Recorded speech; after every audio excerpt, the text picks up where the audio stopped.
Morning सभी student को। Part 11 में अपने न्यूमेरिकल पढ़ रहे थे, कुछ न्यूमेरिकल हल किए। इसी प्रकार पार्ट नंबर 12 के अंदर भी 3-4 न्यूमेरिकल अपने करेंगे जो अनंत लंबाई के रेखीय आवेशित चालक छड़ या चालक तार के कारण किसी बिंदु पर विद्युत क्षेत्र की तीव्रता से संबंधित है।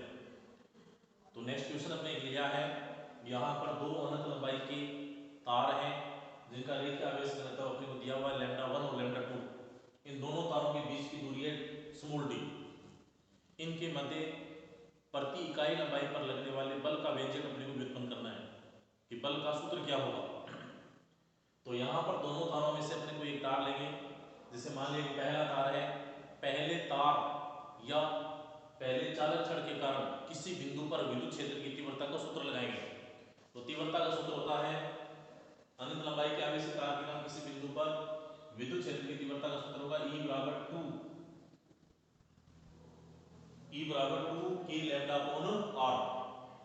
यहाँ पर जो लैम्डा है, लैम्डा के साथ में अपने पहला तार ले रहे हैं, तो पहले तार का रेखीय आवेश घनत्व कितना है λ1। दोनों तारों के जो बीच की दूरी है वो कितनी है d। ये दोनों मान अपने इस फॉर्मूले में पुट कर देंगे, तो E बराबर आएगा 2 k λ1 अपॉन d, समीकरण नंबर 1 नंबर। ये तीव्रता निकाल ली अपने। अब विद्युत क्षेत्र की तीव्रता का सूत्र लगाएंगे और उस फॉर्मूले से अपने क्या करेंगे, लगने वाले बल का व्यंजक, दोनों के मध्य इकाई लंबाई पर लगने वाले बल का सूत्र निकालेंगे। तो विद्युत क्षेत्र की तीव्रता के सूत्र से, तीव्रता का सूत्र होता है E बराबर F बटा में Q। किसी आवेश पर लगने वाले बल और आवेश का अनुपात क्या कहलाएगा, विद्युत क्षेत्र की तीव्रता। तो यहाँ पर अपने आवेश के स्थान पे अपने पास क्या है, रेखीय आवेश घनत्व है। तो पहले तार का रेखीय आवेश घनत्व कितना था λ1, दूसरे का कितना होगा λ2। तो Q के साथ अपने क्या लिख सकते हैं λ2। तो इसको अपने ऐसे लिख सकते हैं इस फॉर्मूले को E बराबर F बटा में λ2, या इसको अपने क्रॉस मल्टीप्लाई करें तो इसको अपने ऐसे लिख सकते हैं इस फॉर्मूले को F बराबर E λ2, समीकरण नंबर 2 नंबर। समीकरण 2 में अपने क्या करेंगे, E का मान समीकरण नंबर 1 से रख देंगे, तो इसको अपन ऐसे लिख सकते हैं समीकरण 1 व 2 से। तो ये आएगा F इक्वल टू, मान रखेंगे E बराबर है 2 k λ1, यहाँ पर क्या है λ2 बटा में क्या आ जाएगा d, ये आंसर आ जाएगा। ये समीकरण नंबर 3। समीकरण 3 ही क्या है, दोनों चालक छड़ों के मध्य प्रति इकाई लंबाई पर लगने वाले बल का व्यंजक है। इंपॉर्टेंट है, ये अपने को याद रखना है। आगे अपने पास किसी भी प्रकार का प्रश्न आ जाए जिसमें अपने को λ1 λ2 का मान दिया जाए और साथ में दोनों तारों के बीच की दूरी का मान दे दिया जाए, तो अपने यहाँ पर लगने वाले बल का मान निकाल सकते हैं। तो इसके बेस पर एक न्यूमेरिकल है।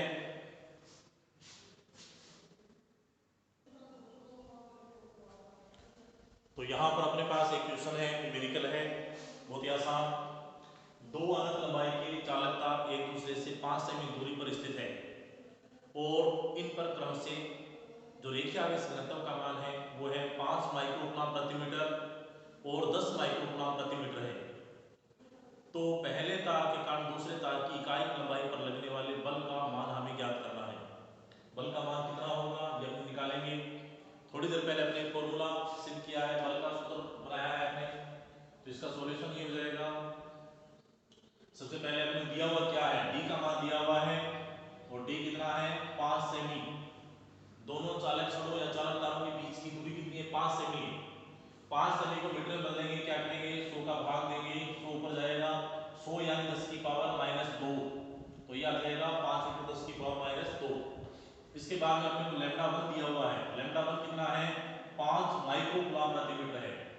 माइक्रोकूलम को अपने कूलम में चेंज करेंगे तो 10 की पावर -6 से मल्टीप्लाई कर देंगे और ये आ जाएगा 5 × 10 की पावर -6 कूलम प्रति मीटर। इसी प्रकार λ2 आ जाएगा और ये है 10 माइक्रोकूलम प्रति मीटर, तो इसको अपन ऐसे लिखेंगे 10 × 10 की पावर -6 कूलम प्रति मीटर। बल का मान हमने से पूछा है तो बल इक्वल टू क्या आ जाएगा क्वेश्चन वाला। ये सब कुछ अपने दिया हुआ है, ऐसे अपने प्रश्न हल करना है। अब अपने फॉर्मूला लगाएंगे, तो सूत्र क्या है यहाँ पे F equal to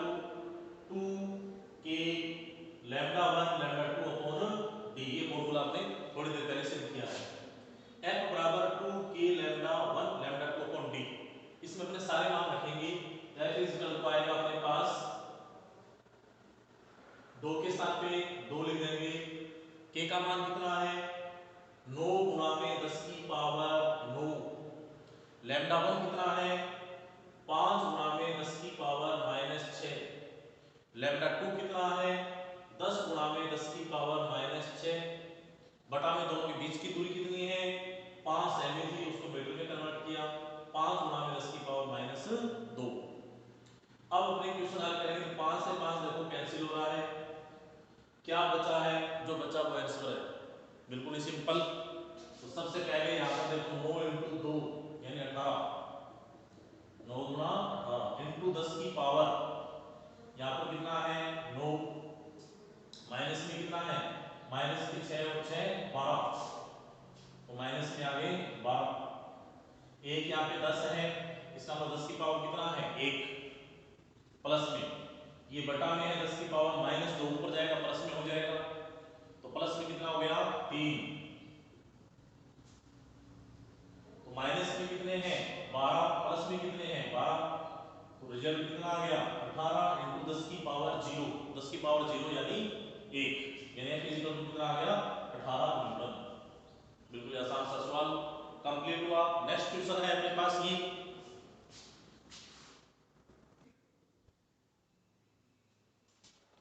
next question अपना ये है, एक इलेक्ट्रॉन कॉइल 1 मीटर त्रिज्या के वर्ताकार पथ पर अनंत रेखीय आवेश घनत्व के चारों ओर चक्कर लगा रहा है। यदि लैम्डा इक्वल टू 10 की पावर -6 कूलॉम प्रति मीटर तो इलेक्ट्रॉन का वेग ज्ञात कीजिए। ये क्वेश्चन इसी साल राजस्थान बोर्ड में आया था 3 नंबर का, तो बहुत ही आसान सा है। सबसे पहले अपन इसका डायग्राम बनाएंगे। डायग्राम ये है कि ये तार है अनंत लंबाई का, एक इलेक्ट्रॉन इसके चारों ओर इस प्रकार से परिक्रमण कर रहा है, इसकी त्रिज्या अपने को दी हुई है, अपने से पूछा है कि जो इलेक्ट्रॉन परिक्रमण कर रहा है उसका वेग कितना होगा, वेग निकालना है। तो सबसे पहले अपने क्या करेंगे, इलेक्ट्रॉन पर रेखीय आवेश घनत्व के कारण लगने वाले बल का मान कितना होगा, बल निकालेंगे। तो बहुत ही आसान सा है, इलेक्ट्रॉन पर रेखीय आवेश घनत्व के कारण, इलेक्ट्रॉन पर रेखीय आवेश घनत्व के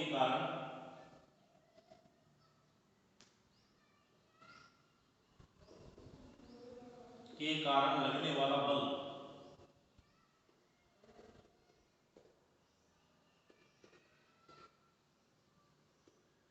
तो बल का फॉर्मूला बहुत ही आसान, थोड़ी देर पहले हमने लिखा था E बराबर F बटा में Q, विद्युत क्षेत्र की तीव्रता से अपने फॉर्मूला निकाल लेंगे इसका, और Q इक्वल टू यहाँ पर क्या है लैम्डा है, तो ये आ जाएगा E बराबर F बटा में लैम्डा, या F इक्वल टू क्या आएगा E लैम्डा। E यहाँ पर क्या है इंटेंसिटी, विद्युत क्षेत्र की तीव्रता है, अनंत लंबाई का रेखीय तार या छड़ है, तो तीव्रता कितनी होगी 2k लैम्डा अपॉन r, इसको अपने लैम्डा 1 कर सकते हैं, ये लैम्डा यहाँ पर क्या है 2 है, तो ये आ जाएगा F equal to 2k lambda 1 lambda 2 बटा में r, इसको अपने मान लेंगे समीकरण नंबर 1 नंबर, समीकरण नंबर कितना है यहाँ पे 1 नंबर।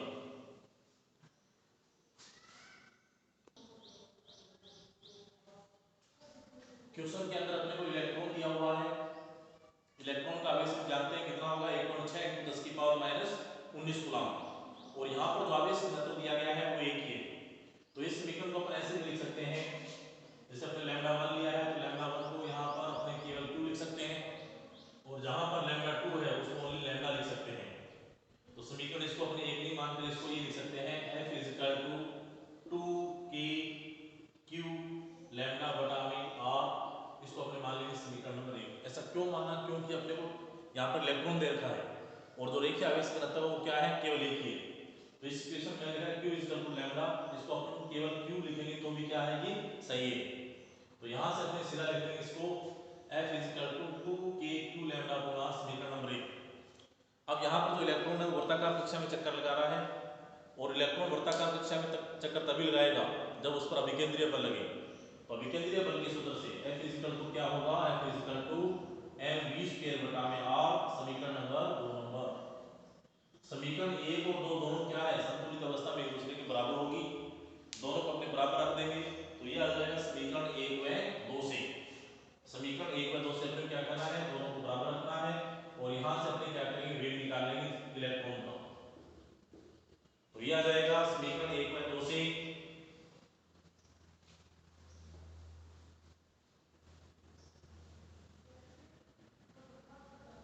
एम वी स्क्वायर बटा में आर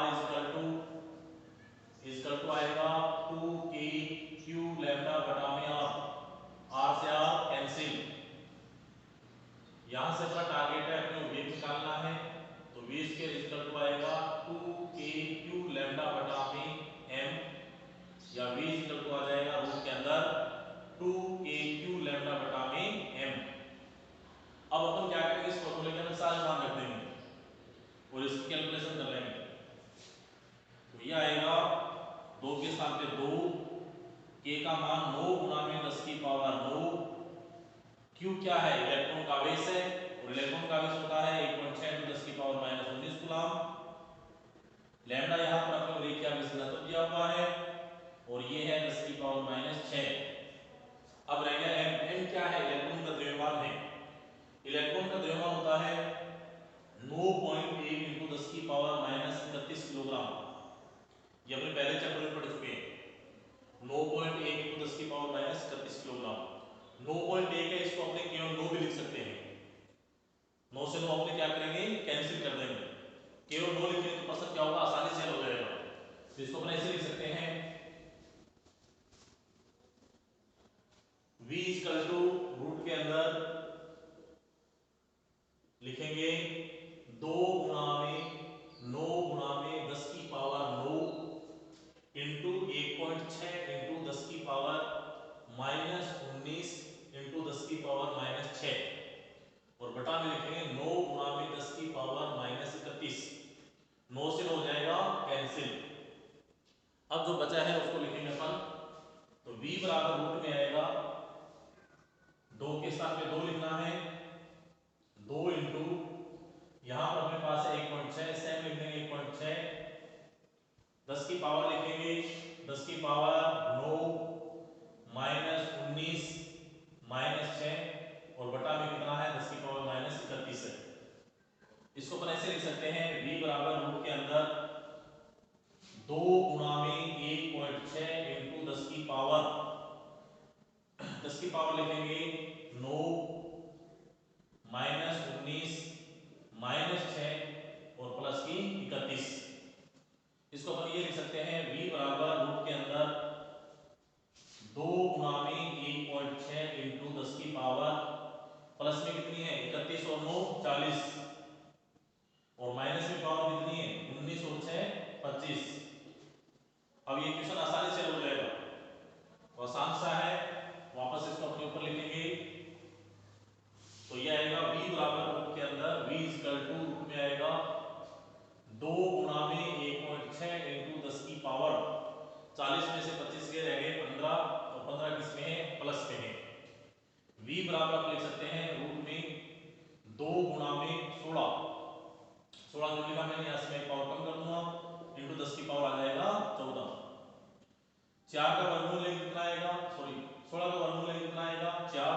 तो v बराबर ये लिखेंगे रूट 2 इंटू 4 इंटू 10 की पावर 7। जैसे ही 10 की पावर 14 रूट से बाहर निकालेंगे घात आधी रह जाएगी, तो जहां पर 14 पावर वहां पर कितनी रह जाएगी 7। तो ये आ गया 4 रूट 2 इंटू 10 की पावर 7। अपने क्या करेंगे रूट 2 का मान रखेंगे और रूट 2 का मान है 1.414 इंटू 4 इंटू 10 की पावर 7। तो v इक्वल टू 4 से मल्टीप्लाई करेंगे 4 चौका 16 आंसर बच जाएगी 1, 4 और 1 5, फिर वापस गुणा करेंगे 4 चौका 16 आंसर 1 बच जाएगी 4 और 1 5। तो ये आ जाएगा 5.656 इंटू 10 की पावर 7 और v का मात्रक क्या आएगा मीटर प्रति सेकंड। ये क्वेश्चन आया था, बहुत ही आसान सा है, थोड़ा सा ध्यान से रखना है, अपने को ध्यान ये रखना है कि जो विकेंद्रीय बल है वो लगने वाले बल के बराबर है, रेखीय आवेश घनत्व का जो बल इलेक्ट्रॉन पे लग रहा है उसके बराबर है और यहाँ से अपने वेग का मान निकाल लेंगे। ये क्वेश्चन पूरा हुआ। नेक्स्ट क्वेश्चन अपना ये है,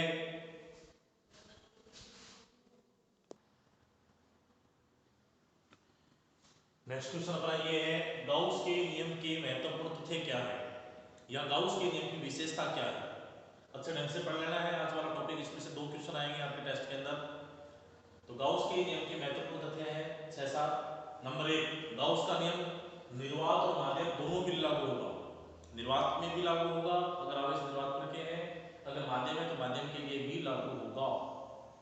कैसे होगा? फाई इक्वल टू, फिर पढ़ा, phi equal to sigma Q upon epsilon naught. Epsilon naught है, इसका मतलब ये किसके लिए है? ये है निर्वात के लिए। अगर मान लो माध्यम लिया जाए तो यहाँ पर क्या आ जाएगा? ओनली एप्सिलॉन आ जाएगा। 2 नंबर, गाउस का नियम गाउसीय पृष्ठ की आकृति और आकार पे निर्भर नहीं करता है। आकृति कैसी भी हो, जैसे 3-4 आकृति में ले रहा हूँ, जैसे मान लो ये ले लिया मैंने वृत्ताकार गाउसीय पृष्ठ, ये मैंने मान लिया त्रिभुजाकार है, ये मैंने मान लिया वर्गाकार है, सॉरी वर्गाकार है, ये मैंने मान लिया आयताकार है। इस प्रकार से अपने अलग अलग गाउसीय पृष्ठ ले लिए।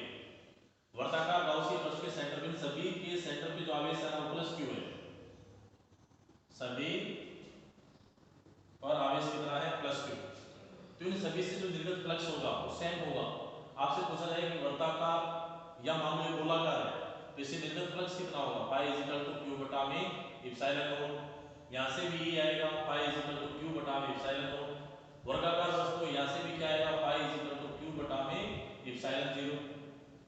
और यहां पर क्या आएगा? पाई इक्वल टू क्यू बटा में एप्सिलॉन 0 या एप्सिलॉन नोट। इसका मतलब क्या हुआ कि गाउस के नियम से निर्गत जो फ्लक्स का मान होगा वो गाउसीय पृष्ठ की आकृति और आकार पे निर्भर नहीं कर रहा है। अगर इसका कितना भी बड़ा कर दो, आवेश q है तो निर्गत फ्लक्स का मान क्या होगा? y इक्वल टू q बटा में एप्सिलॉन 0। 3 नंबर, गाउस के नियम से निर्गत फ्लक्स का जो मान होगा वो आवेशों के वितरण पर निर्भर नहीं करता है। जैसे मैं 2 यहाँ पर गाउसीय पृष्ठ ले रहा हूँ, पहला गाउसीय पृष्ठ मैंने ये लिया है और दूसरा इस प्रकार से ले लिया। पहले में आवेश है इस प्रकार से, यहाँ पर है q1 आवेश, यहाँ पर है q2 आवेश और यहाँ पर है q3 आवेश। इसी प्रकार इस गाउसीय पृष्ठ में 3 आवेश है, q1, q2 और यहाँ पर है q3। इन दोनों गाउसीय पृष्ठ के अंदर जो आवेश है, आवेशों का जो वितरण है वो अलग अलग प्रकार से किया है। आपसे पूछा जाए कि इससे निर्गत फ्लक्स कितना होगा तो फाई इक्वल टू क्या होगा? सिग्मा q बटा में एप्सिलॉन 0। सिग्मा q बराबर क्या है? q1 plus q2 plus q3। इसी प्रकार इस गाउसीय पृष्ठ निर्गत फ्लक्स कितना होगा? फाई, और phi equal to sigma q बटा में एप्सिलॉन 0। यानी दोनों से निर्गत जो फ्लक्स का मान होगा वो क्या रहेगा? सेम रहेगा। इसका मतलब गाउसीय पृष्ठ से निर्गत विद्युत फ्लक्स का मान गाउसीय पृष्ठ के अंदर आवेशों के वितरण पर डिपेंड नहीं करता है। 4 नंबर इंपॉर्टेंट है, गाउसीय पृष्ठ से निर्गत विद्युत फ्लक्स का मान आवेशों की मात्रा, आवेशों की प्रकृति, प्रकृति यानी आवेश पॉजिटिव है या नेगेटिव है, और माध्यम पर निर्भर करता है, माध्यम अपने क्या बना हुआ है, इन तीनों बातों पर डिपेंड करेगा। इसके बाद में गाउस का नियम कूलाम के नियम के अनुरूप है, यानी गाउस के नियम से कूलाम का नियम और कूलाम के नियम से गाउस का नियम सत्यापन किया जा सकता है या व्युत्पन्न किया जा सकता है। 6 नंबर है, किसी भी गाउसीय पृष्ठ के केंद्रीय बिंदु पर, जैसे मैंने यहाँ पर लिया पॉइंट नंबर 2 के अंदर, किसी भी गाउसीय पृष्ठ के केंद्रीय बिंदु पर अगर प्लस q आवेश स्थित है तो इसे निर्गत फ्लक्स कैसा होगा? फाई इक्वल टू q बटा एप्सिलॉन नोट। कोई भी गाउसीय पृष्ठ ले और उसके केंद्रीय बिंदु पर यदि हमने प्लस q आवेश रख दे तो निर्गत फ्लक्स का मान कितना होगा? फाई बराबर q बटा में एप्सिलॉन नोट होगा। लास्ट पॉइंट 7 नंबर इंपॉर्टेंट है, यदि सममित आवेश वितरण के n समरूप फलक लिए जाएं तो निर्गत फ्लक्स कितना होगा? Phi dash equal to phi बटा में n। यानी जितने फलक लेंगे उन फलकों का आपने क्या करना है? भाग देना है। अब इन सभी पॉइंटों, लास्ट वाले 2 पॉइंटों के आधार पर, लास्ट वाले 2 पॉइंटों के आधार पर अपने पास एक क्वेश्चन है, तो क्वेश्चन अपन लिखेंगे